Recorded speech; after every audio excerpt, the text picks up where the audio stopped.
בוקר טוב לכם, אנחנו פה בשער עובדיה, ליל שישי, ערב שבת קודש, פרשת בלק, שנת תשע"ז. בזכות כל הצדיקים, הקדושים והטהורים, אנחנו משדרים מכאן, לומדים איתכם בספר קיצור שולחן ערוך החדש של הרב מוטייב מבני ברק. אנחנו היום לומדים בדף כ"א הלכות על מקווה.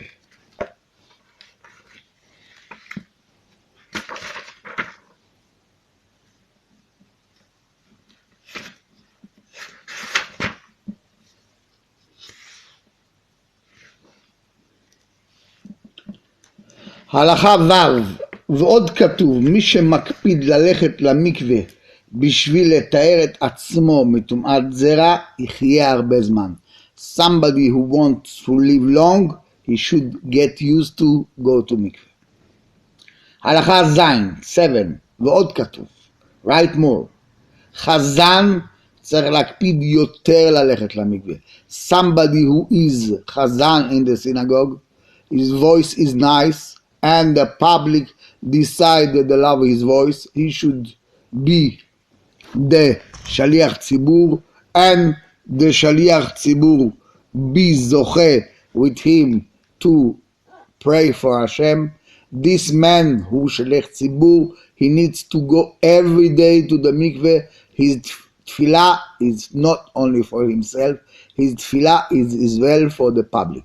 Because his tefillah is as well for the public, he should go to mikveh every day. His tefillah should be accepted in front of Hashem. Besides this, a person who chazan every day for the soul of his father or his mother, very, very important to be held in kedusha and tahara.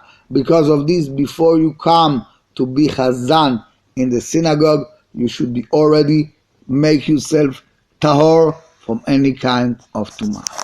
That's the zechut of the tzaddikim, which are telling us that clearly a person must go to mikveh every day.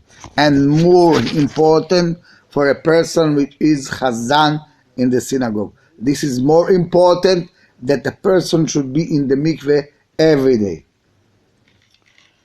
וגם כתב רבנו חיים ויטל, מי שמקפיד לטבול במקווה, יהיה לו חשק יותר ללמוד תורה. A person who going to mikveh every day, he will make increase up the willing, the ratzon to keep Torah and mitzvot and long praying. For the other side, לכן כתבו בספרים, שאם יצא לאדם טומאת זרע, ישתדל לטבול מיד באותו יום, בשביל שיוכל ללמוד ולהתפלל בקדושה ובטהרה. Somebody who become טמא, he must go to mikveh soon as possible. אדם טהור, כתב השלה הקדוש, שגם אדם שהוא טהור מטומאת זרע, צריך להשתדל לטבול במקווה לפני התפילה. בגלל שגם הכהנים היו טובלים לפני שהקריבו קורבנות בבית המקדש. וכתוב בספרים הקדושים שהרמב"ם אמר על עצמו שתמיד הקפיד ללכת למקווה ולא פספס מקווה אפילו יום אחד. זה הרמב"ם שאנחנו צריכים לשמוע על הסברות שלו ועל ההלכות שלו. תודה רבה לכם, שתזכו בעזרת השם יום יום לטבול במקווה, וכך נביא את משיח צדקנו במהרה בימינו אמן. תודה רבה לכם.